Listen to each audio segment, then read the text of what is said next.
I'm proud of the fact that the United States Congress responded to the voices of people across America following the recent shooting in Uvalde, Texas, who said, do something. Indeed, I believe that doing nothing was a dishonor, would be to dishonor those who wanted us to do something to deal with incidents like occurred in Uvalde and have occurred in numerous other places around the country. Along with Senator Tillis, I was one of the principal negotiators with Senator Sinema and Senator Murphy of the Bipartisan Safer Communities Act. I always said that the test of that legislation will it save lives? And I believe it will. That, I believe, should be the test of any legislative action we take.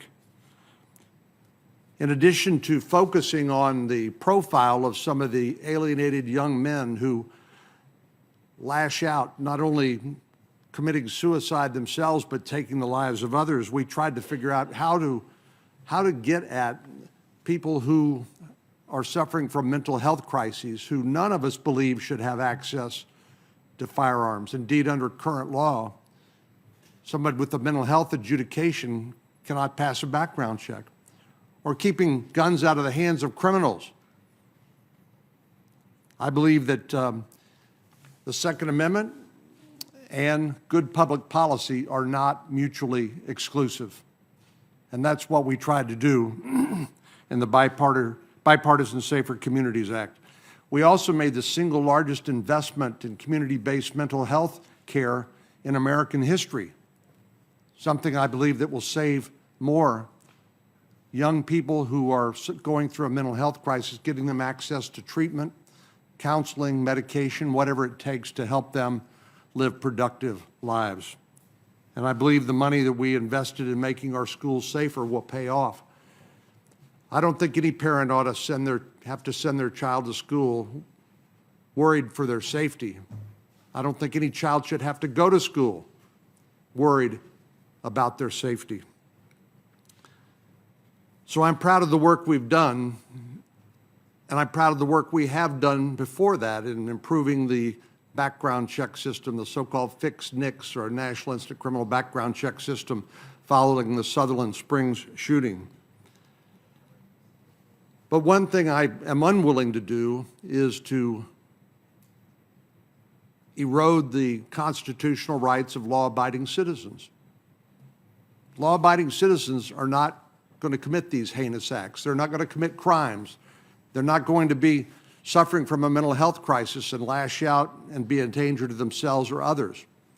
And so I wonder about the focus on the firearm as an inanimate object. An inanimate object won't cause harm to anyone. What does matter is the person possessing that firearm. And certainly our focus has been keeping them out of the hands of people with criminal records and people with mental health problems. One of the things I worry about is the focus on the firearm that we've heard so far deflects our attention from other places where I think we could make a substantial difference.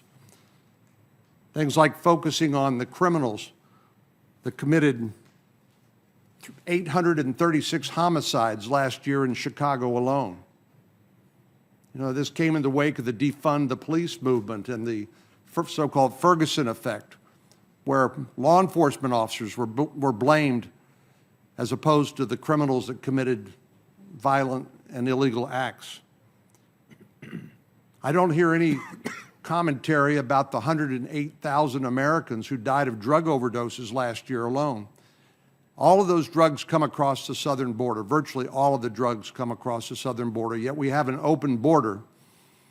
The cartels have figured out how to flood the zone with migrants and deflect the attention of law enforcement officers while the drugs flow across.